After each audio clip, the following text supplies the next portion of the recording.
લખતર સાકર ગામના ખેડૂતો દ્વારા રજૂઆત કરવામાં આવી। જમીન સંપાદનની કચેરી ખાતે તેઓએ પહોંચીને રજૂઆત કરી। નર્મદા વિભાગ દ્વારા જમીન સંપાદન કર્યા મુદ્દે રજૂઆત કરાઈ। નિયમ મુજબ વળતર ચૂકવવામાં આવે તે પ્રકારની માંગ અહીં જનારા તમામ અરજદારોએ રજૂઆત દ્વારા કરી।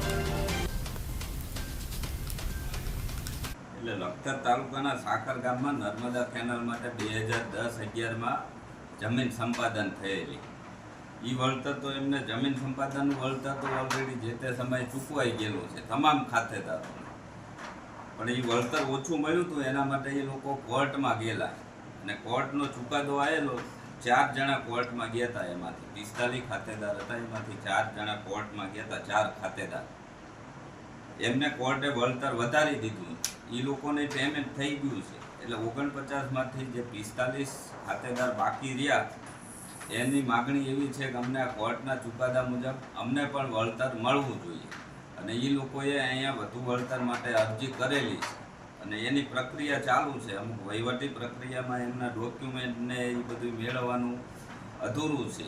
એ આજે પણ વકીલ આવ્યા હતા, એને સમજાયું છે, અઠવાડિયા પહેલાં પણ એમને કીધેલું છે જે પૂરતી વિગત પૂરી પાડવા માટે। એ વિગત આવી જાય એટલે અમે ઉપર મોકલી દઈએ ફાઇલ, એટલે ટૂંક સમયમાં એમને વળતર મળી જાય એવું કાર્યવાહી કરીએ છીએ। સુરજમલભાઈ, ગામ સાકર, તાલુકો લખતર।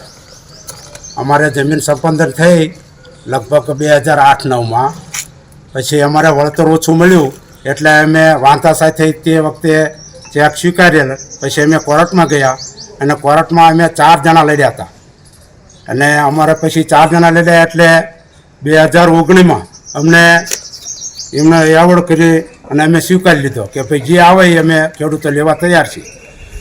તે સમયે અમને 2 જણાને ચેક વિતરણ કર્યા હતા બે વર્ષ પછી, અને 2 જણાને પ્રોસેસમાં, એટલે 4 જણાના ચેકનું કામકાજ પૂરું થઈ ગયું।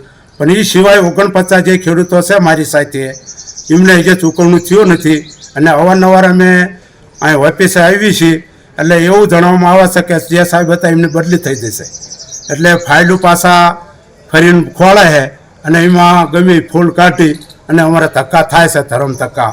એટલે અમારા ખેડૂત આજે અમે લગભગ 15 થી 20 જણા ખેડૂતો કામ છોડી આવેલા છીએ, એટલે તાત્કાલિક સરકારશ્રી આના ઉપર ધ્યાન દઈ અને અમારા ખેડૂતોને ન્યાય મળે એવી અમે સરકાર પાસે વિનંતી કરવી છે।